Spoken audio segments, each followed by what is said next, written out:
하나님의 말씀 보겠습니다. 사도행전 17장 16절에서 21절까지 봉독해 드리겠습니다. 다 찾으신 줄 알고 봉독해 드립니다.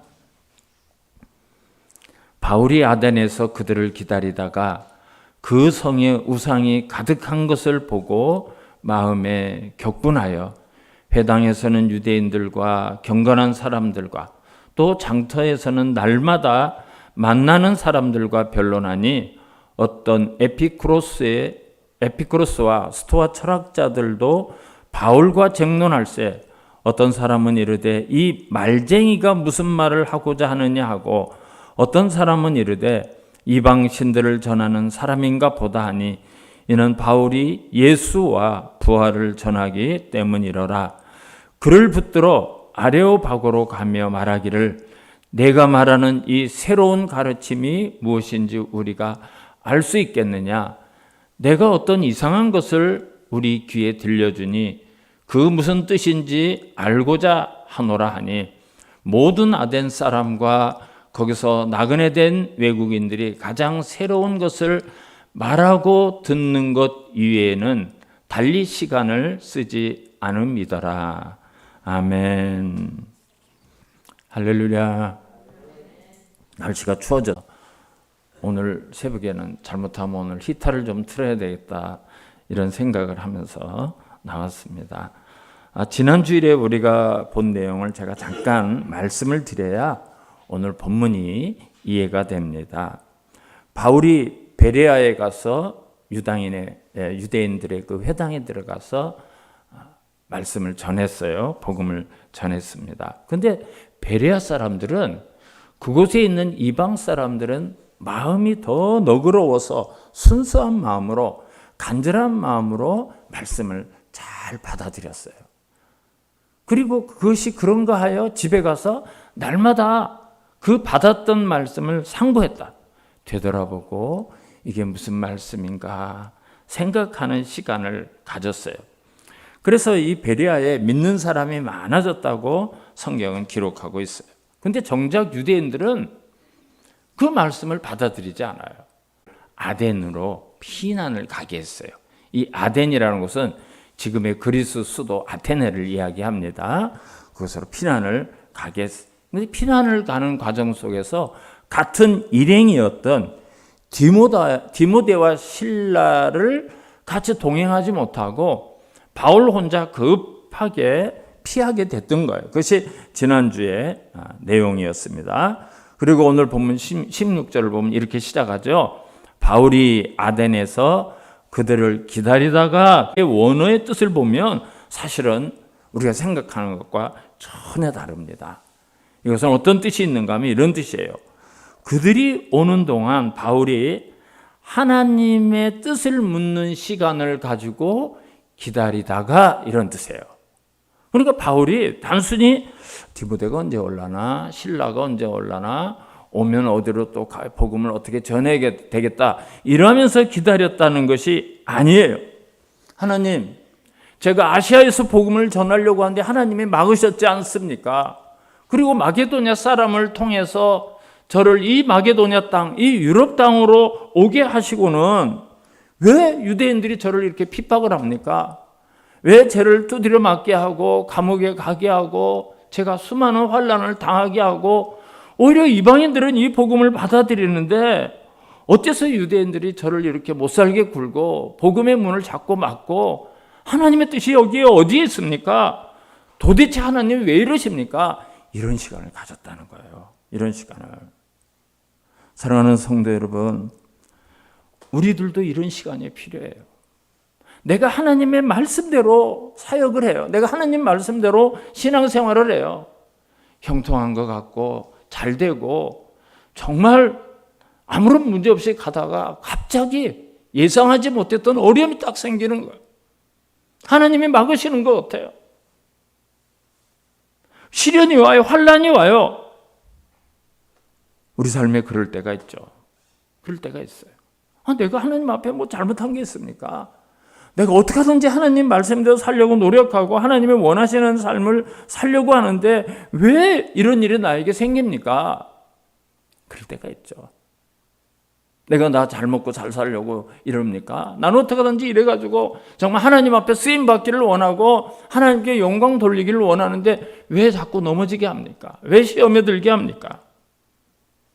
여러분, 오늘 본문은 그럴 때 우리가 어떻게 해야 할지를 가르치는 거예요. 어떻게 해야 될 것인가? 이스라엘 백성들이 광야를 가는데 애굽에서 기적적으로 나오게 하시고 구름 기둥과 불 기둥의 인도함을 받고 가는데 홍해 앞에 딱 갖다 놔요. 근데 뒤에서는 애굽의 병사가 와요. 기가 막힌 일 아닙니까? 아니, 하나님이 인도한 일인데 어떻게 이런 문제가 생깁니까? 그런데 이스라엘 백성은 10가지 재앙을 통해서 6월절의 기적을 통해서 나를 구원하시고 지금도 구름과 불기둥으로 하나님이 그 전능하신 하나님이 약속을 지키시는 여호와께서 이 홍해를 만나게 하셨다면 기대를 해야죠. 하나님이 어떤 기적을 나타내 주실까? 이번에는 하나님이 어떤 멋진 드라마를 써 주실까? 하나님이 우리에게 어떤 놀라운 은혜를 베풀어 주실까? 그런 생각을 한 사람은 단 한 명도 없었어. 단 한 명도 없었어. 모세야, 우리를 애굽에 놔두라 하지 않았느냐? 우리가 애굽 사람을 섬기면서 살겠다고 이야기하는데 왜 이 광야에 끌어내서 우리를 여기서 다 죽게 하느냐?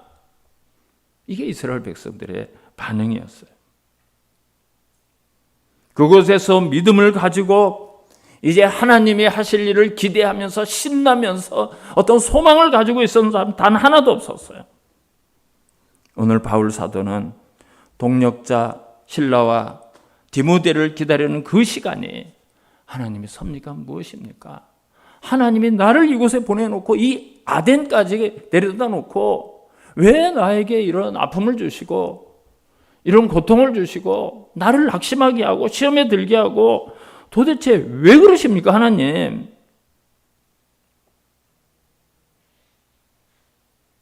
그런 시간을 가졌어요. 그런 시간. 근데 하나님은요, 그런 시간을 통해서 우리에게 언제나 하나님의 일하심을 보여주셔요.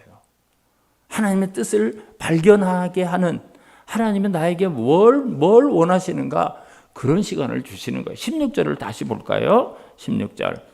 바울이 아덴에서 그들을 기다리다가 뭘 발견합니다.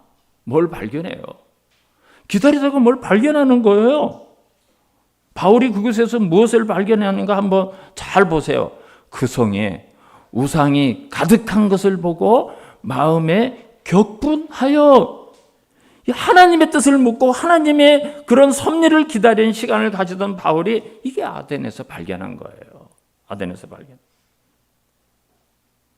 지금 이 세상의 최고의 관광지 중에 한 군데가 이 바로 아테네죠. 아테네. 거기는 지금도 관광지들의 가장 중요한 곳이 신전들이에요.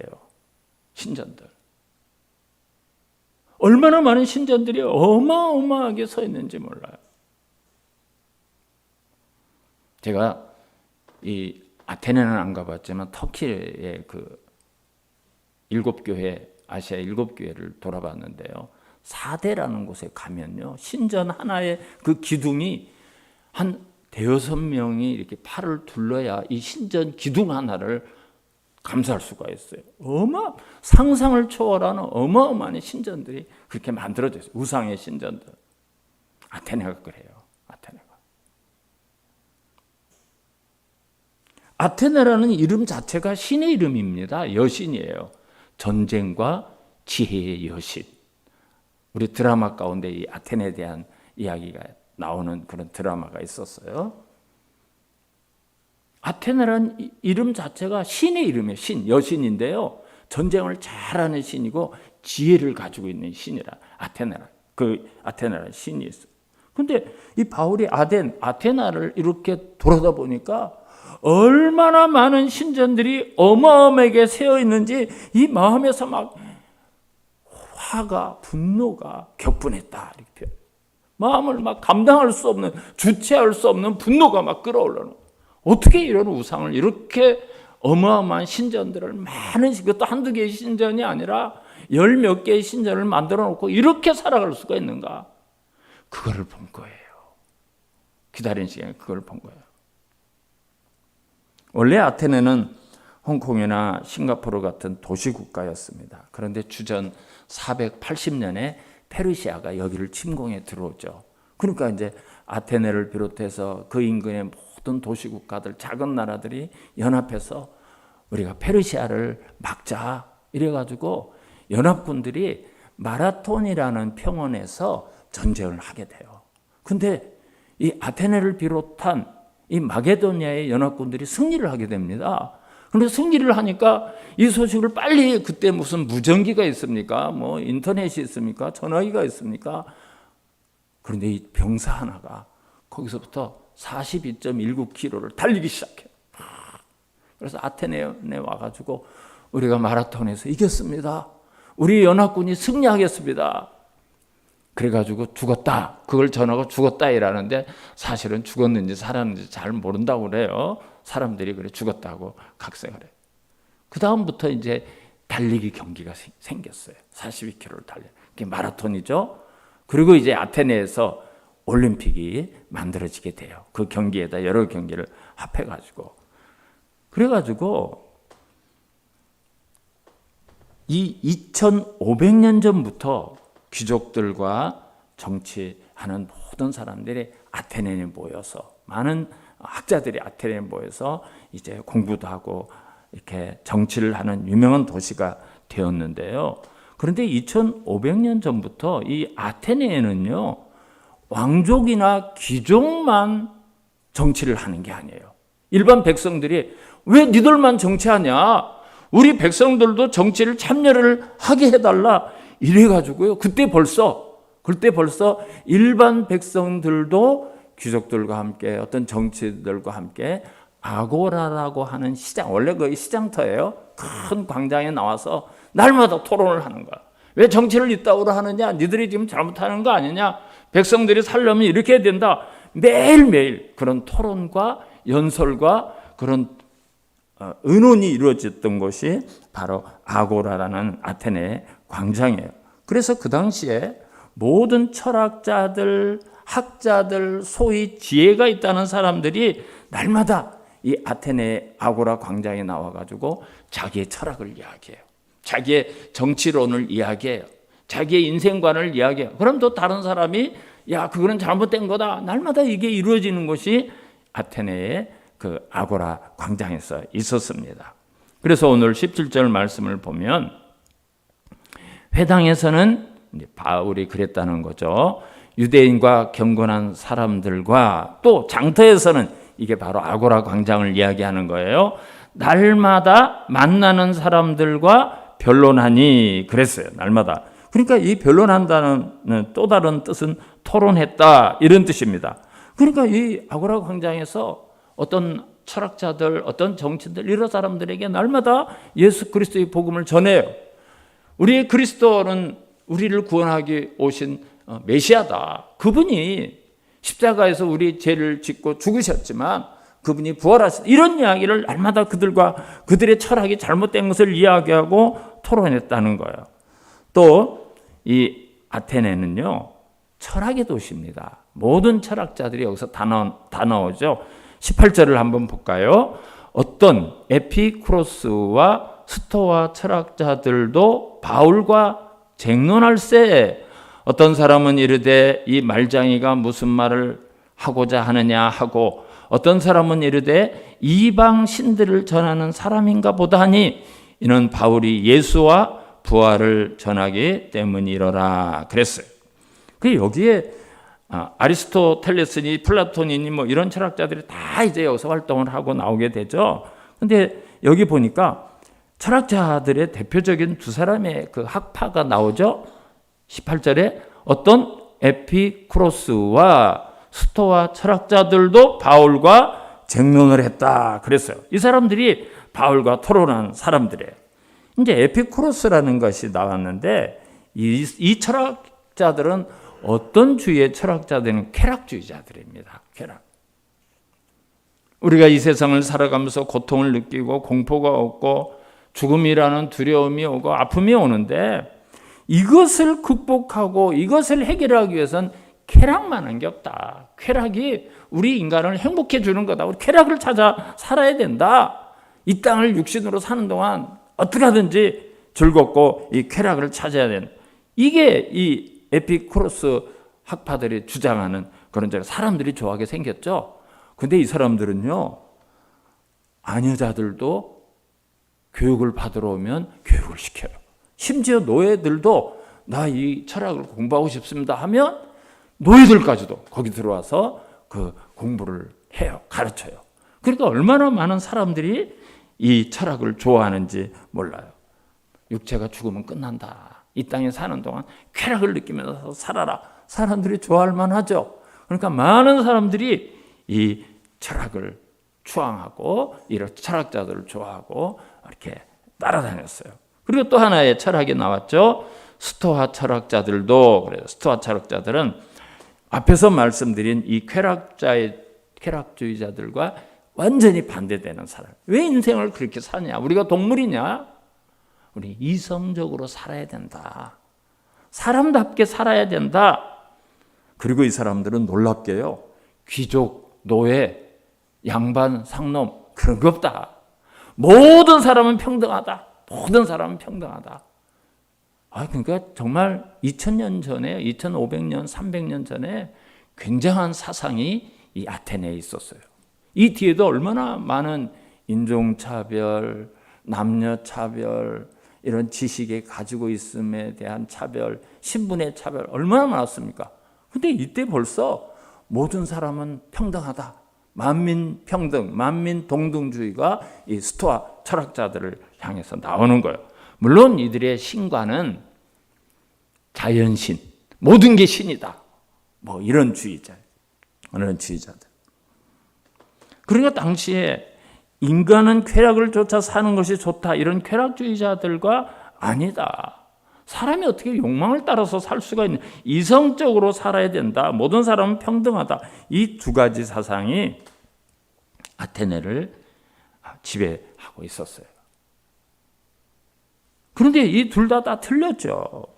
그리고 바울은 무엇보다도 그것 말고도 얼마나 많은 우상이 있었는지 아테네 가득한 우상을 본 거예요. 신들 중에 왕, 신들 중에 최고의 아버지 신이라고 하는 제우스 신으로부터 시작해서 이 아테네 자체가 신의 이름이에요. 여신, 지혜와 전쟁의 신, 그리고 바다의 신 포세이돈, 음악과 문학과 예술의 신 아폴로, 승리의 신 나이키, 술의 신 바카스, 뭐 얼마나 많은 신들이 그곳에 있고 신전들이 곳곳에 세워져 있는지 바울은 그것을 보면서 막 이 마음의 분노가 끌어올라가지고 격분했어. 이것이 그 당시 바울과 실라와 디모데가 한 팀을 이뤄서 복음을 전하다가 이제 바울이 먼저 와서 디모데와 실라를 기다리면서 발견한 이 사람들의 모습, 이곳에 사람들이 살아가면서 어떻게 살고 있는가, 그것을 하나님이 보게 하신 거예요. 하나님 보게 하신 거예요. 그래서 그의 영에 그 안에 있는 성령이 막 분통이 터지고 있었어요. 분통이 터지고. 사랑하는 성도 여러분, 우리가 세상을 볼 때 이런 눈이 있어야 돼요. 이런 거를 볼 수 있는 마음이 있어야 돼요.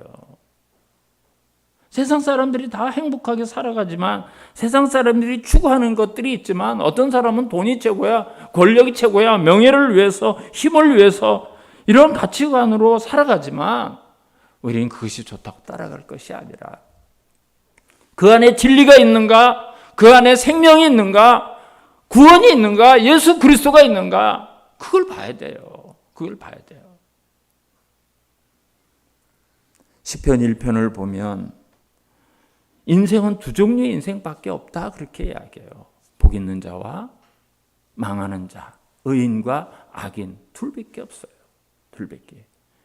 복 있는 사람, 의인이라고 불리우는 사람은 악인의 꾀를 따르지 아니하고 죄인의 길에 서지 아니하고 오만한 자리에 앉지 아니하고 오직 여호와의 율법을 주야로 즐거워한다, 묵상한다 그랬어요.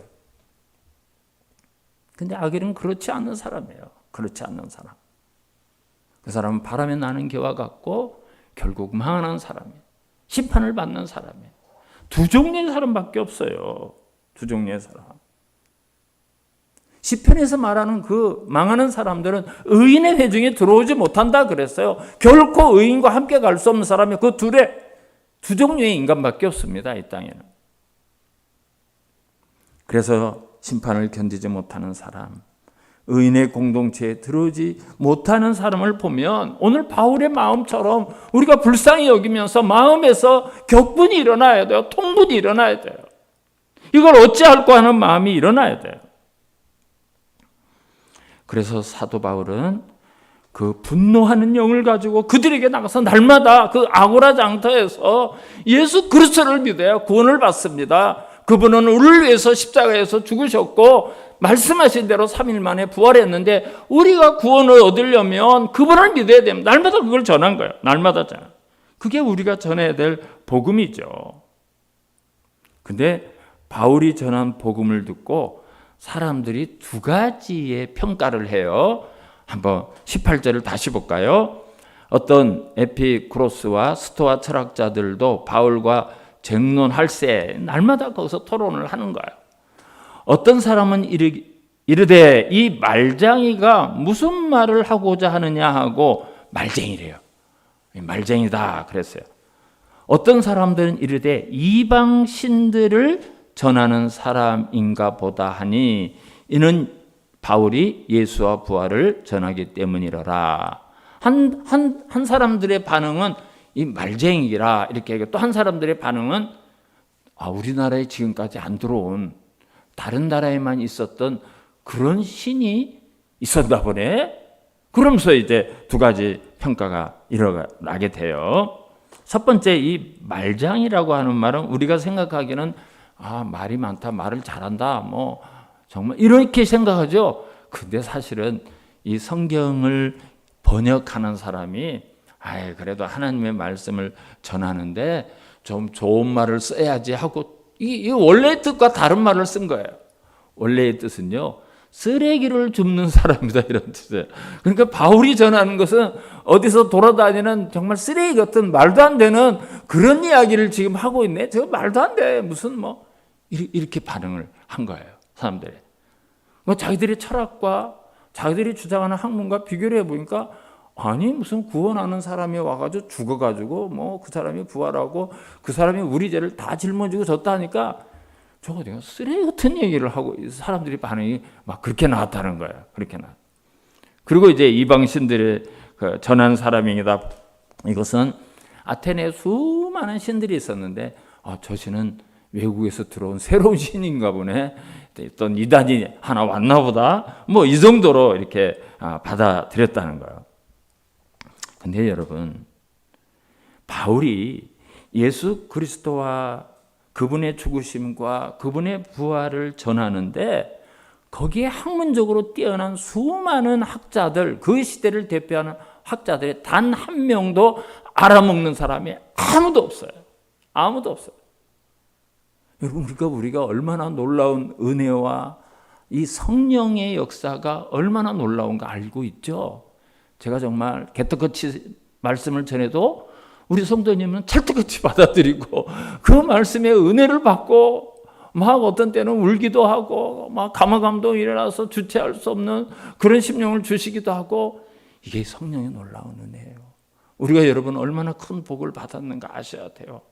이게 학문적으로 내놓으라 하는 그런 철학적으로 학문적으로 지식적으로 최고의 사람들도 바울이 전하는 예수 그리스도의 복음을 단 한 명도 요만큼도 정말 알아먹지 못하는데 우리는 말씀에 은혜를 받고 감동이 오고 정말 감사하고 기쁘고 얼마나 우리가 축복 중에 축복을 받았는지 이 성령의 역사가 얼마나 놀라운 것인가를 우리가 아셔야 돼요. 아셔야 돼요. 그래서 이제 바울이 어떻게 됐는가 하면 재판장에 끌려갑니다. 사람들에게 체포가 돼가지고 재판장으로 끌려가게 되었어요. 19절을 한번 보세요. 19절. 그를 붙들어 아레오파고로 가며 말하기를 내가 말하는 이 새로운 가르침이 무엇인지 우리가 알 수 있겠느냐. 20절까지 볼까요? 내가 어떤 이상한 것을 우리에게 들려주니 그 무슨 뜻인지 알고자 하노라 하니. 그랬어요. 이 아레오파고라는 곳이 이렇게 나오는데 이게 재판정입니다. 근데 이게 무슨 뭐 자범들이나 사기꾼이나 무슨 나쁜 범죄자를 잡아가는 그런 재판정이 아니에요. 우리나라에 가정법원이 있고 또 행정법원이 있고 일반 법원이 있고 이렇게 법원 종류가 여러 개가 있지 않습니까? 그런데요, 2000년이 넘는 그 옛날에 아테네에는 종교라든지 학문이라든지 도덕적인 문제가 생겼을 때 그것을 판단하고 판결하는 법정이 생겼어요. 그러니까 막 민주주의가 굉장하죠. 2000년 전에 일반 서민이 정치에 참여할 뿐 아니라 최고의 정치인들, 최고의 석학들과 일반 백성들이 아고라 광장에 나와서 막 토론을 해요. 자기의 정치에 대해서. 우리나라는 뭐 정치인들한 사람이 막 막말을 하고 매일 싸우고 뒤집어 엎고 막 이렇게 하는데 거긴 광장에서 한 사람이 막 토론을 하면 다른 사람이 나와서 아닙니다, 여러분. 이것은 이렇다고 생각합니다. 막 이렇게 아름다운 정말 멋있는 토론이 이루어졌고 재판도 이거는 도저히 우리가 받아들일 수 없다. 이거 무슨 쓰레기 같은 얘기를 하느냐. 너 이방신을 갖고 왔는데 그럼 너 재판장에 가서 네가 전하는 그 신이 어떤 신인지 한번 우리들에게 자세히 설명하고 법적으로 우리가 받아들일 만한 학문인지 그런 지혜가 담긴 것인지 우리에게 유익한 것인지 해로운 것인지 판결을 받아보자. 놀랍죠? 그렇게 재판장이 벌써 그 옛날에 있었어요. 아테네에. 그러니까 이렇게 결국 재판장까지 가게 되는데 우리는 그 재판장까지 가지 않아도 예수 그리스도의 복음이 얼마나 감사하고 이것이 얼마나 놀라운 은혜인지 여러분 우리가 예수 믿게 된 거 정말 감사해야 돼요. 이게 복 중에 복, 이런 복이 우리에게 없는 거예요. 이런 복이. 하나님이 우리에게 그런 성령을 주셔서 우리의 눈이 열려지고 마음이 열려지고 그 말씀이 들려지고 이해되고 믿어지고 최고의 복을 받았다는 것을 정말 아셔야 돼요. 아테네는 여러분 놀랍게 이런 재판정이 있었어요. 거기 바울이 끌려가서 이제 여기도 이제 여기는 뭐 그런 아무런 형벌이 없느냐? 아니에요. 도저히 받아들일 수 없는 이거는 정말 이 백성들을 망하게 하는 그런 학문이다. 그런 종교다. 그러면 거기에서 처벌도 있어요. 물론 처벌도 있는 거예요. 바울이 이제 거기로 끌려가게 됩니다. 거기에서 이제 예수가 뭔지 그리고 십자가가 어떤 사건인지 그리고 왜 그거를 믿어야 되는지 그걸 바울이 이야기하게 돼요. 공식적으로 법관들 앞에서 모든 지식인들 앞에서 아테네의 최고의 정치인들이 다 모인 자리에서 바울이 설교를 합니다. 여러분 이게 바로 하나님이 일하시는 거예요. 이게 하나님의 뜻이에요. 일찍이 예수님도 이런 말씀을 하셨어요. 이런 일이 있을 거라고 예수님이 말씀하셨어요. 마태복음 10장 18절을 보면 또 너희가 나로 말미암아 총독들과 임금들 앞에 끌려가려니 이는 그들과 이방인들에게 증거가 되게 하려 하심이라 그랬어요. 그러니까 이방인들 앞에서 총독이나 그런 왕들 앞에서 예수 그리스도에 대해서 증인으로 그분이 어떤 분인가 증인으로 너희들이 끌려가게 될 것이다. 여러분 그거 예수님이 말씀하신 대로 지금 이루어지고 있는 거예요. 오늘 바울의 그들에게 끌려가는 것도 그 불쌍한 영혼들 정말 아테네에 가득한 우상들 이 바울의 심령 속에 있는 성령에 이끌린 심령이 견딜 수 없이 분노한 그런 격분한 이제 바울의 그 치밀어 오르는 그 마음을 가지고 우상에 매여 사는 그들을 향해서 그리스도의 복음을 전하게 하는 하나님의 뜻이 있었던 거예요. 하나님의 뜻이. 이제 바울이 전한 복음은 다음 주에 우리가 살펴보게 될 겁니다. 오늘은 거기까지 들어갈 수가 없어요. 이제 오늘 말씀의 결론으로 두 가지만 정리를 해드리겠습니다. 예수님께서 제자들에게 질문을 하셨죠. 얘들아, 사람들이 나를 누구라고 하느냐? 여러분, 그곳이 어딘가 하면 가이사라 빌립보라고 하는 로마의 황제를 위해서 만들어진 계획도시, 필립 헤롯이라는 저 갈릴리 지방의 왕이 로마의 황제를 위해서 멋진 신도시를 만들었어요. 그 옆에는, 그 바로 옆에는 그 시대의 모든 신전을 다 모신 우상의 그런 신전들이 가득해요. 지금도 그게 남아있어요. 가면 그게 남아요. 그 사이에서 예수님이 제자들과 앉아서 묻습니다. 나를 누구라고 하느냐?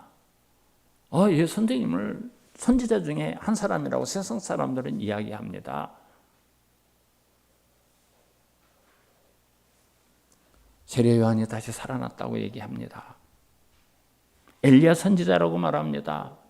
예레미야 선지자라고 말합니다. 이제 그 세상 사람들이 이야기하는 예수님에 대해서 제자들이 예수님께 말씀을 드려. 그래? 그럼 너희들은 나를 누구라고 말하느냐? 여러분, 세상 사람들은 교회에 대해서 이렇게 얘기합니다. 세상 사람들은 예수에 대해서 이렇게 얘기합니다. 근데 여러분들은 예수 그리스도에 대해서 어떻게 말씀을 하실 겁니까? 어떤 마음을 가지고 살아갑니까? 어떤 마음으로 신앙생활을 합니까? 베드로가 대답을 해요. 주는 그리스도시요 살아계신 하나님의 아들이십니다. 정답을 이야기했어요. 베드로가 똑똑할까요?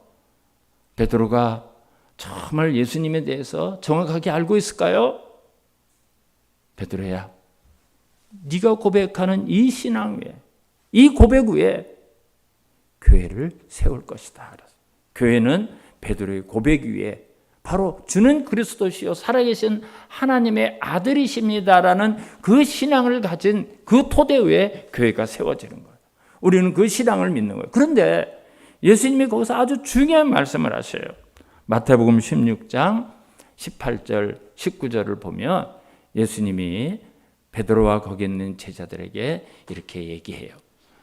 또 내가 네게 이르노니 너는 베드로라. 내가 이 반석 위에 내 교회를 세우리니 음부의 권세가 이기지 못하리라 그랬어요. 이 반석, 그 믿음 위에 교회를 세운다는 거예요. 그리고 19절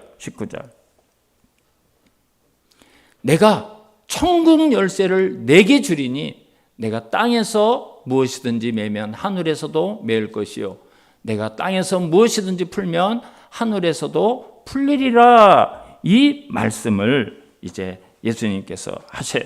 근데 여기 18절에서 아주 중요한 말씀을 해요. 시몬아, 내가 복이 있도다. 이를 내게 알게 하니는 혈육이 아니라 하늘에 계신 내 아버지다. 하늘에 계신 내 아버지다. 이것을 고백하고 이것을 아는 것은 우리의 지식과 우리의 능력과 우리의 어떤 경험을 통해서 알아지는 게 아니라 하나님께서 주셔야 돼요. 하나님께서. 그걸 우리가 구체적으로 얘기하면 어떤 분이죠? 우리 안에 계시는 성령님. 우리 안에 성령님이 먼저 들어와 계시기 때문에 이 말씀을 깨달아지고 믿어지고 우리가 고백하는 거예요. 우리 실력이 아니에요. 예수 믿는 게 우리 실력이 아니에요. 다 하나님께서 우리 안에 한 사람 한 사람 안에 성령님을 주셔서 믿게 하는 거예요. 믿게. 그걸 하나님이 그렇게 해 주시는 거예요. 여러분, 우리의 신앙은 언제나 이 신앙이 돼야 돼요. 이 신앙이 돼야 돼요. 세상 사람들이 다 이게 진리가 있다, 이게 살 수 있는 길이야, 이리로 달려간다 할지라도 우리는 그 길이 정말 주님이 가르쳐 주시는 그 진리의 길인가, 그거를 볼 수 있어야 돼. 성경이라는 말씀의 프리즘을 통해서 성경적인 눈을 가지고 그것을 판단하고 우리가 바라볼 수 있어야 돼요. 거기에 구원이 있는가? 거기에 진리가 있는가? 거기에 예수 그리스도가 있는가? 언제나 우리는 그걸 봐야 돼요. 세상 사람들이 무엇이라고 해도 여기에 길이 있다, 이것이 사는 길이다, 여기로 가야 된다 할지라도 주는 그리스도시요 살아계신 하나님의 아들이십니다. 언제나 이거에서 벗어나면 안 돼요. 그리고 또 중요한 게 있습니다. 이 믿음은 어디서부터 오죠? 에베소서 2장 8절 말씀에 이 믿음이 어디서 오는가를 말하고 있어요. 너희는 그 은혜에 의하여, 하나님의 은혜예요. 하나님의 은혜. 이게 먼저 전제되는 거야. 믿음으로 말미암아 구원을 받았으니 이것은 너희에게서 난 것이 아니요 하나님의 선물이라. 우리는 하나님의 은혜로 다 선물을 받은 사람들이에요. 믿음 선물 받았고요. 구원도 그렇게 받았고요. 우리 하나님의 은혜로 살아가는 사람들이에요. 지금도 은혜가 필요해요. 근데 그 은혜는 하나님이 주님 앞에 서는 날까지 우리에게 주셔요. 이게 우리의 신분이에요. 우리의 정체성이에요. 이런 확신을 가지고 살아가야 돼요. 오늘 바울은 동역자 디모데와 실라를 기다리면서 하나님 왜 고난을 주십니까? 왜 어려움을 주십니까?